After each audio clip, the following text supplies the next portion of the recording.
So the midterms are 2 days away, and that means, forgive us, the Iowa caucuses are about 14 months away, 14 months. But that is a fact that Donald Trump is making sure that we don't lose sight of. We're winning big, big, big in the Republican Party for the nomination like nobody's ever seen before.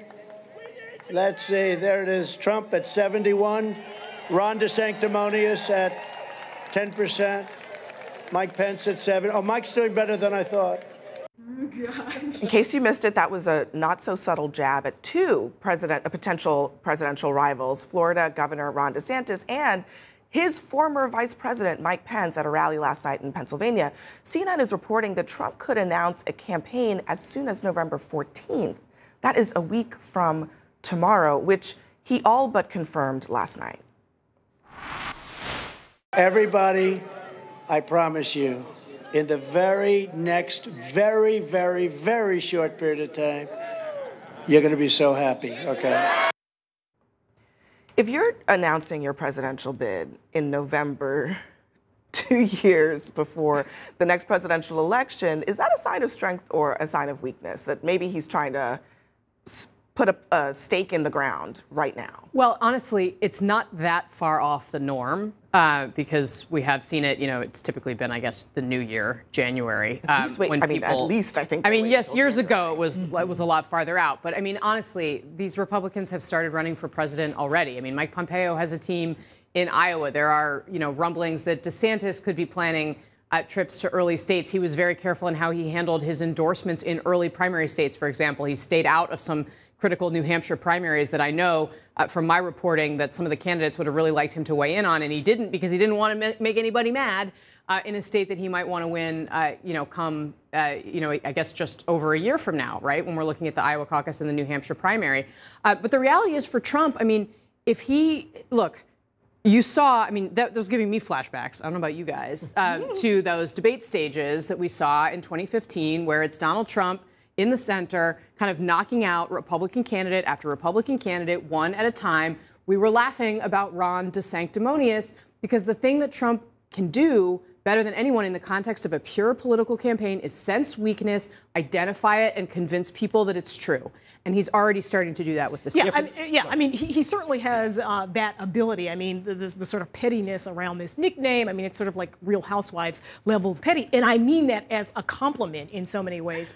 Listen, I think you get points for bringing up the Real Housewives. Yes. Listen, I think to your question, it's both a sign of strength and weakness, right? He is strong in the sense that Republican voters emotionally are very, very attached to Donald Trump. He convinced 70% of Republican voters that Joe Biden's election was illegitimate, that he's not a legitimate president. I do think he is slightly worried about the field of people who could enter this race. It could be Ron DeSantis. He's upset. And I think that worry is impacting the timing. Listen to this. So here's what's about to happen. He picked up on, you notice, DeSantis and Pence. DeSantis is poised to have an enormous victory on Tuesday night, getting reelected as governor of Florida. That is likely to be the outcome there. Mike Pence is about to go on a book tour and roll out his new book and be at the center of attention. And catch the timing on the book release. It's November 15th. Well, exactly. That is exactly one day after this possible announcement. Right, this floated date of November 14th that they're circling around as a potential announcement. So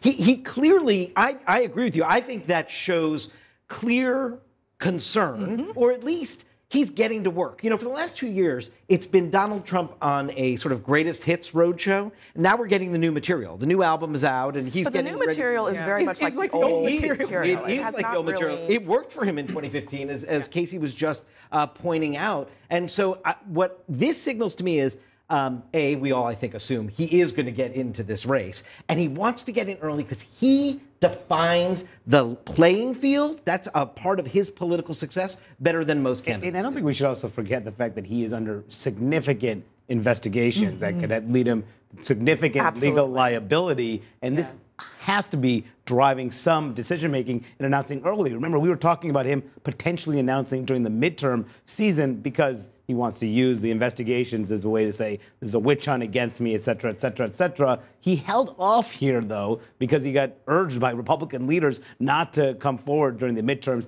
It could turn this race about him, make the midterm environment about him. But if he announces next week, there could be a Georgia runoff in December where Herschel Walker versus Raphael Warnock could be facing off in a runoff there. How does that impact that race? That'll be a question. Yeah, too. I mean, to your point about the investigations, the January 6th committee has subpoenaed Trump. Right. They've asked him to produce documents and testimony by, take a guess, November 14th. So all the stars are aligning. And if you're Donald Trump, who often uses these kind of investigations and the specter of criminal prosecution as a political tool, right, that is useful for him. But if you are Herschel Walker in Georgia, I'm not sure that's the best thing for you. Establishment and Republicans in Washington, particularly Mitch McConnell, are just going to be apoplectic about this, especially if we're in a Georgia runoff situation. But if you're Donald Trump, I mean, he's not talking about going straight into a general election. He's talking about going into a Republican primary. And from a political perspective, those investigations play right into his hands in the context of a Republican primary. And the other thing is, I've actually spent a lot of time lately talking to people around Ron DeSantis, as well as Republican strategists who are kind of looking at and trying to figure out, honestly, many of them, which train to jump on, who do they want to work for in a potential Republican primary, right? And a lot of them have pointed me to the fact that if Trump gets in before Ron DeSantis, who really is like the big kind of other elephant in the room at the moment, then every single thing that Ron DeSantis does is not about Ron DeSantis, it's about Donald Trump. He is willing to take on Donald Trump. It accomplishes what Trump was able to do so well that led him to the White House, which is making it all about him into the conversation for sure.